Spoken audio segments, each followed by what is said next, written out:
Hi, my name's Will. I was diagnosed with Candida 2 years after having glandular fever. I never really got over the glandular fever, and that turned out to be the reason. I think I got it mainly from the antibiotics given as medication for the glandular fever, but this also would have been compounded by bad diet, alcohol, sugary things, that sort of stuff. Candida albicans, or more commonly called yeast overgrowth, has been a hidden epidemic. It is becoming a major disease and an underlying factor in many other diseases.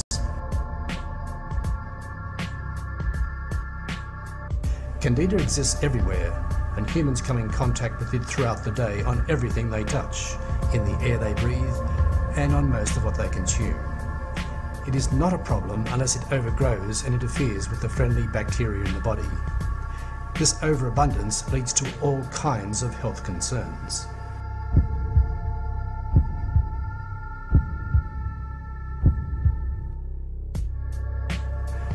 Western societies, dependent upon refined foods, fast foods and antibiotics, have all contributed to a growing number of cases. It affects men, women and children. Its main habitat is the digestive tract. As a fungus or microorganism, it is not beneficial to the body. This animation shows yeast toxin injury to the immune system. The immune system consists partly of lymphocyte cells.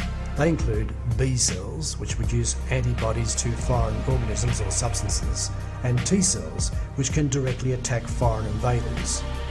Of the T cells, there are helper cells, which among other functions stimulate B cells to make antibodies, and suppressor cells, which are capable of arresting B cell antibody production. There are also killer cells, which directly attack foreign invaders or cancer cells. A delicately balanced feedback control relationship exists between T and B cells.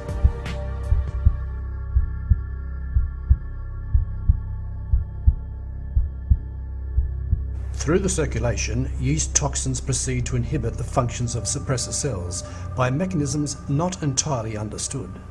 The abnormally elevated helper-suppressor ratio in many Candida-afflicted individuals reflects this disturbance.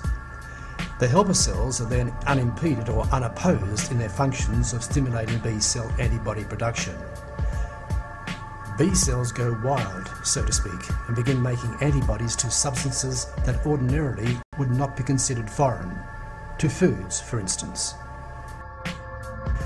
The yeast releases toxic byproducts that enter and circulate throughout the bloodstream and causes disturbances in organs and tissues distant from the growing yeast colonies. The specific tissue or organ damaged by the yeast toxins will determine which symptoms will occur.